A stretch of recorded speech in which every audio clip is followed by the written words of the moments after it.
Throughout the years, it seems like where every other game company is with the times when it comes to the internet, Nintendo is always at least a decade behind. Of course, that's a bit of an exaggeration, but there's no denying the fact that in the past couple years, Nintendo has consistently made some bizarre decisions when it comes to their online services and just online content in general. I mean, don't even get me started about their practices here on YouTube. Hell, that deserves an entire video on its own. But that's besides the point. With all that said, what happens when a company like Nintendo decides to go ahead and create its very own social media? Well, you'd get this. Hey, single hot ladies, wanna hook up? If anyone says Miiverse isn't a dating site, is getting blocked, just saying. Sorry, my friend Jeff used my 2DS. He caused a note from the administration to appear. I'm a straight male, but damn, is Luigi hot! Have you ever regretted making a comment? Proposing to a girl via Miiverse, okay or not okay? Yeah, as long as there's a really nice anime-style picture to go with it. My dog just died.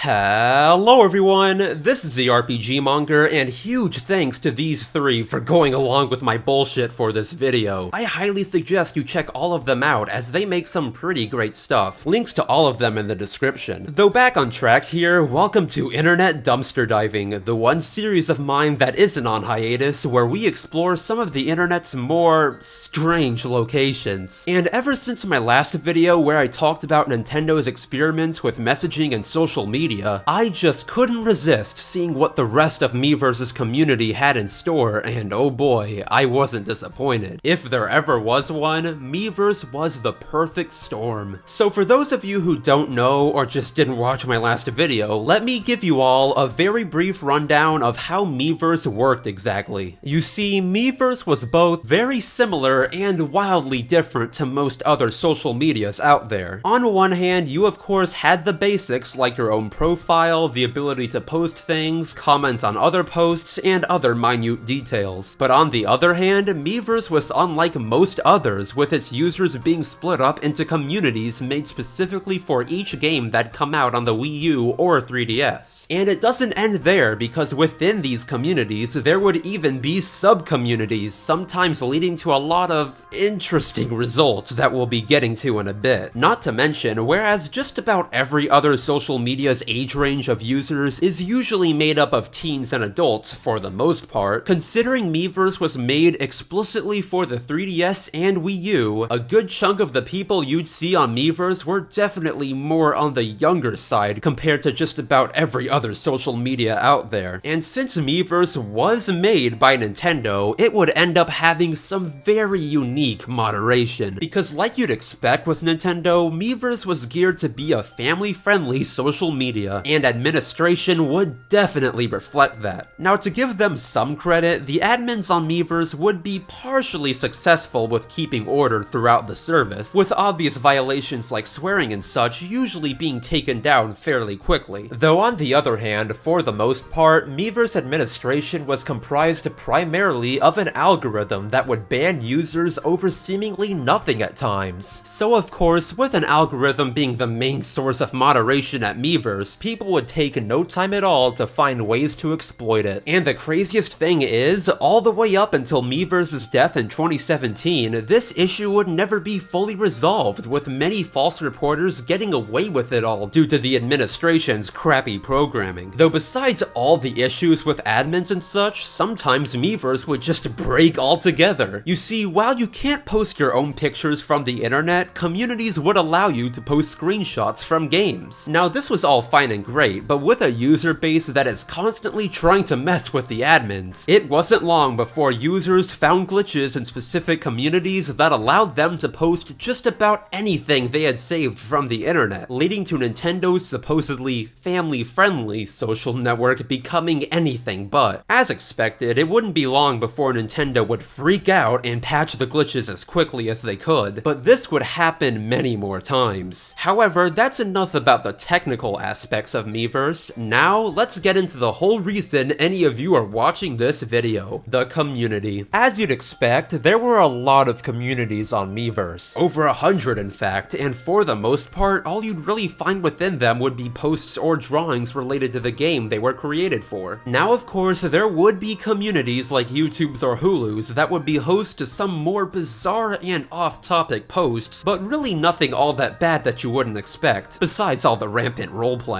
Though this wouldn't last for long, because 1 year after Miiverse was launched, the Super Smash Bros. Community was born. To set the stage here a bit, this was around the time when Super Smash Bros. 4 was first announced, and in order to generate excitement for the new game, alongside providing regular updates about the game's development, people could use the community to request new characters to be added into Smash. At least that's how Nintendo envisioned the community being like. What it would actually turn into was a chaotic cesspool of memes, off-topic posts, and flame wars, with people getting into heated arguments over stuff like this. In a way, the Smash Bros. Community was the most normal community on Miiverse, with all the random nonsense being pumped into it being pretty much the norm for just about every other social media out there. After a while, the Smash community had grown so much that compared to everything else on Miiverse, it had practically become the central hub of it all, with people posting things nearly constantly. Hell, you'd even see infamous movements like Miiverse After Dark come out of this community. But alas, as many people had come to enjoy the absolute insanity that was this community, once Smash 4 was actually released, the Smash community would be converted into the Smash 4 community, leaving all the people who had stayed there purely for its insanity now without a home. And so things don't get absolutely confusing, we'll call them the Smash Nomads, a group of people originally from the old Smash community that were either comprised of people who just wanted to post whatever they wanted to on Miiverse, or people who just wanted to start a mess wherever they went. Like, take the Legend of Zelda community, where unlike the cesspool that was the Smash community, was really on topic and filled with a lot of great discussions and art, though when the Smash Nomads basically raided the community, spamming it with all kinds of nonsensical posts you'd expect to see on their original community, it would all lead to what some considered a war, but what was in reality just a bunch of people who took Miiverse way too seriously and reported each other into oblivion. Of course, with Miiverse moderation not doing much at all to stop it, with the tons of alternate accounts people would make basically rendering it all useless. But like their name suggests, the Nomads would soon move on to another, far more barren wasteland, the We Fit You community, and unlike their previous move, this time everything went quite nicely since they would end up settling down for over a year. Now this wasn't great for everyone, since the few people who actually used the community for its intended purpose would just be met with tons of off-topic posts and borderline spam, but luckily for them, it wouldn't last forever. On July 29th, 2015, Miiverse would end up receiving a massive update called the Miiverse redesign, which through adding a limit of 30 posts a day per user was basically Nintendo's response to the massive amounts of people who would clutter communities with winding off-topic threads, aka the Smash Nomads and the role players of the YouTube community. Plus, to get rid of the off-topic posters altogether, Nintendo disabled posting in the activity feed and created the Play Journal, a feature that basically would only let you post if you had the game open in the background. Now, at least for Nintendo, this was a great move, because it honestly brought Miiverse, for the most part, back to how it was envisioned, a moderated social media service where users could discuss Nintendo-related content. But for all the people like the Nomads who treated Miiverse like a bizarre form of Twitter, it was their worst fears personified. Now, not only would the We Fit You community go back to its rightful owners, since the grand majority of the Nomads didn't own the game, they now couldn't even migrate to another day community due to them not owning any of the games required. Truly now, Nintendo had retaken control over Miiverse. Well, almost. For some unknown reason, there would be one specific community that would escape the redesign altogether, the new Super Luigi U community. So of course, like the Wii Fit U community before it, what had once been a generally peaceful and on-topic sub-community was almost instantly turned into what most would consider to be both the best and worst place on Miiverse. And until Miiverse eventually shut down completely, it would remain that way, with the community being so destroyed that it'd end up being hilariously hacked on multiple occasions. And while that entire journey may be the biggest string of incidents Miiverse's vast array of communities had to offer, there is one more aspect of Miiverse that I just cannot pass up covering. And funnily enough, it has to do with Smash again. In an update to Smash 4, Nintendo decided it would be a good idea to add a Miiverse stage. A stage that, while was pretty normal, did have one distinct feature that set it apart. Within the Smash 4 community, there were these little sub-communities called support communities created for each playable character in the game. And what made them special is when you'd go to one for a specific character, there was a chance that the drawings in there would show up if you played that same character on the Miiverse stage. In concept, a pretty neat idea on Nintendo's behalf, but of course, like always, Nintendo wouldn't factor in how easily exploitable the support communities were. In no time at all, considering the support communities only allowed drawn posts, they would soon be instantly filled with a mixture of dicks, memes, random drawings, and just about everything else, except for what the sub-communities were actually made for. It also doesn't help that when people actually did make decent drawings in support of a certain character, they'd be drowned out by the rest of the garbage on the community. Though eventually, with both the redesign and another update that banned alternate accounts when the main account was banned, Nintendo would finally get the Miiverse they always wanted, with most of the people who treated it like Twitter leaving in the process. If anything, I'd say the worst thing on Miiverse by a long shot would be the genuinely creepy individuals who would try to get strangers into a Wii U chat or just in general post stuff like this. With one case of a 22-year-old woman trying to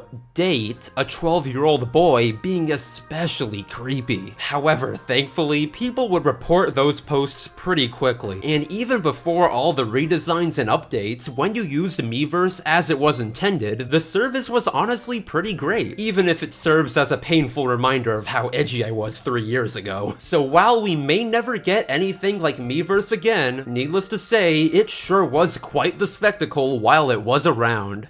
Though wait, before you abandon this video and start watching whatever schlock YouTube thinks you want to watch, I have a deal for you, my friend. Have you ever been laying around wasting your life away reading a half-game, half-webcomic hybrid that seemingly goes on forever, all for a specific video people have been clamoring for you to make for over a year? Okay, maybe that was a bit too specific of an example, but you get the idea. Well, take it from me, there's no better way to relax, unwind, and make your house or apartment smell fucking incredible than incense from Incense Zen, the sponsor of this video. Like, to be real with you all for a second, Incense Zen is by far one of the most chill and supportive sponsors I've had so far, and by using the coupon code Monger, not only can you get 15% off the already affordable products they offer, you're also helping me be able to keep making videos. Personally, I'd recommend the incense sticks since you can already get like 20 of those for a solid $2. So again, thank you to Incense Zen for sponsoring this video, and now it's time for the outro. If you enjoyed this video and want to see more like it, do subscribe, and today's cool thing of the day is Hunter x Hunter. Now, I've seen a lot of shonen anime, almost too much at this point, and out of everything I've seen, Hunter x Hunter absolutely tops them all. Like, hear me out here, while the show may not have the most invigorating start compared to others, later on in the show, it's host to honestly some of the best story arcs I've ever seen in an anime, period. And I'm not gonna spoil anything, but seriously, what other show gets you on the verge of tears when the main antagonist of the arc dies? I'm sure there are some others out there, but Hunter x Hunter by far takes the cake. If you haven't watched Hunter x Hunter yet, you're definitely missing out. So that being said, I'm the RPG Monger, and don't forget that each and every one of you are fantastic.